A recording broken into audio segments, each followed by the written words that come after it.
Saúdo a todos com a paz do Senhor, amém. Seja bem-vindo a mais um podcast. Se é a primeira vez que você está ouvindo a minha voz, seja mais do que bem-vindo. Espero que, de alguma forma, Deus possa abençoar a sua vida através deste podcast. Se não é a primeira vez, muito obrigada por ter voltado. Hoje a gente vai ler uma passagem que se encontra em Lucas 3. E a gente vai falar sobre o personagem principal da trama da nossa vida, que é Jesus, né? Jesus é o personagem principal. A palavra diz que toda glória, toda honra é dele, porque dele, por ele, para ele são todas as coisas, assim diz a palavra. A palavra é imutável. É através da palavra que nós cremos em Deus, em tudo que ele fez. E se conhecemos hoje Jesus, é porque nós cremos naquilo que está escrito nas Sagradas Escrituras. Hoje, de maneira diferente, eu falei primeiro a versão Ferreira de Almeida e depois a gente vai ler a mensagem, porque eu achei bem diferente as versões. Então, eu vou começar com a versão mais tradicional e depois a gente vai para a versão da mensagem e a gente continua o devocional em cima da mensagem. Mas lendo a Ferreira de Almeida primeiro, a gente vai ter uma base a mais, né? Para quem não é acostumado a ler em versões diferentes e não ficar muito perdido, como eu fico às vezes. Então, Lucas 3, a partir do 16, diz assim: Respondeu João a todos, dizendo: Eu, na verdade, batizo-vos com água, mas eis que vem aquele que é mais poderoso do que eu, a quem não sou digno de desatar a correia das sandálias. Esse vos batizará com o Espírito Santo e com fogo. Ele tem a pá na sua mão. Ele limpará a sua eira e ajuntará o trigo no seu celeiro, mas queimará a palha com fogo, que nunca se apaga. Assim também, admoestando muitas outras coisas, anunciava o Evangelho ao seu povo. Sendo, porém, o tetrarca Herodes repreendido por ele por causa de Herodias, mulher de seu irmão Filipe, e por todas as maldades que Herodes tinha feito, acrescentou a todas as outras ainda esta, a de encerrar João num cárcere. Eu não sei se vocês já conhecem essa passagem, mas eu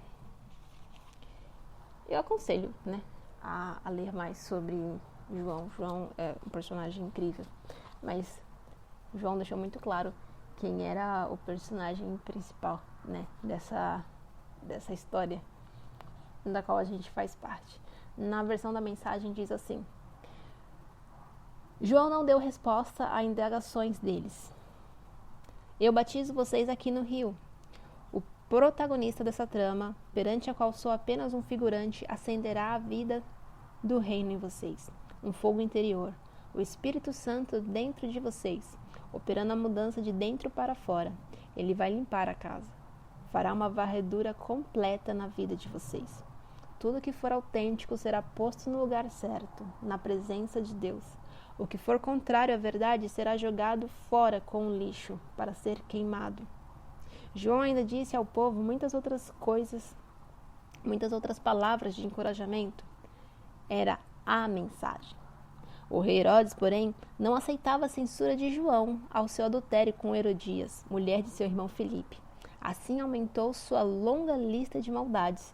Com este desatino, mandou prender João Batista. Mais uma vez, eu aconselho vocês a lerem de novo, para poder, no caso na versão de vocês, lerem de novo, na Ferreira de Almeida, se vocês tiverem, lerem até entender aquilo que o devocional de hoje quer passar. Eu entendi quando eu li o título, né, falando sobre o personagem principal. Mas o que a gente pode aprender com o personagem principal? Aí poderíamos falar 10 anos sobre Jesus, porque é muita coisa que a gente tem aprendido através da palavra, através dos ensinamentos, através de tudo aquilo que ele tem nos falado. Porém, esses versículos nos falam a respeito de João Batista, o portador da tocha que abriu o caminho para a vinda do ministério de Jesus, chamando as pessoas ao arrependimento. mas a gente precisa focalizar primeiro as palavras que descrevem o principal personagem dessa trama. Em sua vida, agora você que está me ouvindo, o que significaria ser um mero ajudante de palco, enquanto o personagem principal é Jesus? Uau! Você aceita ser ajudante de palco para deixar Jesus brilhar, para que as pessoas possam conhecer Jesus? Gente, muito lindo. Em que áreas da sua vida o Espírito Santo faria uma limpeza total, promovendo alguma mudança? Pensa aí. Em que área está precisando de uma faxina que somente o Espírito Santo pode fazer? Agora vamos pensar nas respostas de João nos primeiros versículos da passagem, concernentes à generosidade, justiça e honestidade. Do que a gente precisa se arrepender? Em que áreas a gente falhou em ser generosos, justos e honestos nas últimas semanas? Será que a gente tem sido um pouquinho parecido com Jesus, pelo menos? A gente precisa convidar o Espírito Santo a jogar fora todo o lixo que precisa ser queimado, anulado, tirado, arrancado da nossa vida. Tudo que for falso não cabe em quem é morada da verdade. Vamos pedir para Jesus, para Deus, para que Ele possa nos ajudar a crescer em generosidade. Por exemplo, com dinheiro, para aqueles que precisam. Eu não estou falando nem de dar esmola, mas ajudar alguém que precisa, não sei, a completar uma conta de água, que não é barato hoje, misericórdia, nunca fui, mas hoje, pelo amor de Deus, comprar um alimento para quem precisa, talvez o seu tempo, doando ele para alguém que precisa de companhia, não sei, para um velhinho ou para alguém que precisa desabafar, não quero ouvir, mas precisa desabafar, seja Jesus, seja um pequeno Jesus para essa pessoa, ouve o que ela precisa ouvir, ore por ela, dedique seu tempo a outras pessoas. Talvez tenham pessoas precisando de receber um pouquinho de carinho, talvez um presente, não estou falando nada caro, mas uma flor, um bilhete, deixar outras pessoas felizes. Talvez essa generosidade seria na entrega de energia, deixar alguém mais motivado, não motivação do tipo, você consegue, mas olha, Jesus está aqui. Que é motivação melhor do que não importa o que você está passando. O pior de todos os sacrifícios Jesus já fez. Essa vida vai passar. Não importa o que a gente esteja passando. Mas a gente está passando. E daqui a pouco acaba. Nenhum luto é para sempre. Nenhum deserto é para sempre. O deserto que foi atravessado em 40 anos, passou.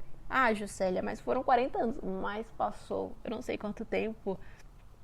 Talvez você esteja esperando alguma coisa, esteja trabalhando por alguma coisa, mas vai alcançar. Se Deus permitir, você vai alcançar. Se Deus falou, é certeza que você vai alcançar. Se algo que te deixa triste, vai passar.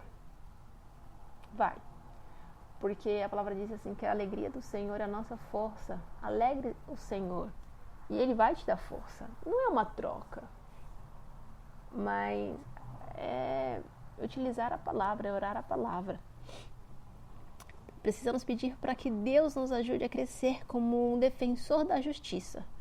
Por exemplo, na nossa vizinhança, cidade, pelos pobres, direito daqueles que não nasceram ainda, eles precisam ser defendidos por pessoas como nós, que acreditamos no valor da vida. Porque a vida pertence a Deus. O sopro de vida pertence a Deus. E nós somos defensores do Evangelho, defensores da verdade. Precisamos pedir para Deus revelar áreas de desonestidade ou engano em nossas vidas. Precisamos, em oração, implorar que Ele dê graça e coragem necessária para vivermos uma vida de honestidade e integridade. Porque por mais que muitas vezes a gente fale assim, não, mas eu não faço isso, eu não faço aquilo, mas que o Senhor nos ajude a permanecer no caminho reto. Jó era conhecido, é até hoje conhecido como um homem íntegro, reto, que se desviava do mal, e assim precisamos ser nós. Precisamos ser pessoas íntegras, retas, que se desviem do mal.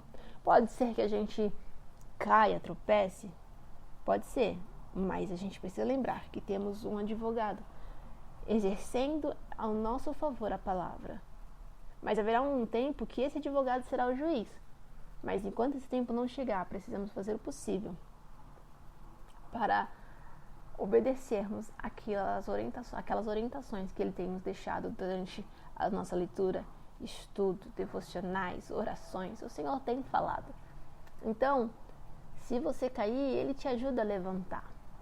Mas não permaneça no chão com medo de não receber o perdão.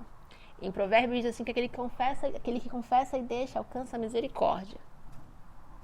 Então, que a gente implore verdadeiramente pela nossa vida, que o Senhor nos dê graça, que o Senhor nos dê coragem para a gente viver uma vida de honestidade e integridade. Que olhem pra gente e falem, caramba, ele, ela, parece tanto com Jesus. Porque Jesus é o personagem principal. A gente já conversou sobre isso, que o legado que a gente vai deixar tem que ser Jesus. Então, mas qual o legado? Jesus. As pessoas têm que lembrar da gente, quando a gente não estiver mais aqui, falar assim, caramba, ela falava tanto de Jesus. Eu conheci Jesus através dela. Foi através de uma oração com ele que eu senti a presença do Espírito Santo. Foi através da oração dele que eu fui para a igreja. Foi através de um estudo com ela que eu conheci mais sobre o Espírito Santo. Que a saudade que as pessoas tenham da gente é do tempo que a gente passou falando sobre Jesus. E que esse tempo falando sobre Jesus, vivendo as coisas que o Senhor tem nos permitido, seja um testemunho, seja um alimento para o povo de Deus. Na palavra fala assim que Jesus perguntou para Pedro se Pedro amava ele. E Pedro falou que amava. E Jesus respondia dizendo, apacenta as minhas ovelhas. Alimente as ovelhas do Senhor. Dê a elas o que elas precisam. Me dê o que eu preciso. Nós precisamos alimentar a nossa alma com a palavra, com as coisas que são do alto, não com as que são daqui de baixo. Porque o reino de Deus não é comida nem bebida. Mas a gente vai aprendendo com o tempo, mas a gente não pode esquecer de compartilhar. Precisamos viver uma vida generosa, justa, honesta hoje. Não amanhã, não ontem, hoje. Porque o amanhã pode não existir, mas hoje cabe a nós vivermos uma vida que agrade a Deus. Como um mero ajudante de palco do personagem principal dessa trama, Jesus. Ajude a espalhar a mensagem que ele deixou. Ajude a espalhar o que ele fez. Ajude o nome dele a chegar em todos os povos, línguas e nações. Porque o Espírito Santo já foi nos dado. Nós somos templo do Espírito Santo. Agora cabe a nós pedirmos a ele, Senhor, limpa o meu interior. Limpa o porão da minha alma. Tira tudo que não presta. Faz uma limpeza. Que haja em mim somente aquilo que for agradável aos teus olhos. Que possamos ser exemplos, que possamos ser aqueles que levam a palavra de boas novas. Fácil? Não é fácil, mas é simples. Às vezes pode parecer pesado, às vezes pode ser um pouco dolorido, mas vai valer a pena. Porque o maior sacrifício foi ele que fez. Eu quero mais uma vez agradecer a sua companhia. Que Deus te abençoe, que Deus me abençoe e que possamos em breve estar mais uma vez compartilhando mais um devocional. Hoje é o devocional de número 20 e grandes coisas o Senhor tem feito. Até a próxima, se assim o Senhor nos permitir.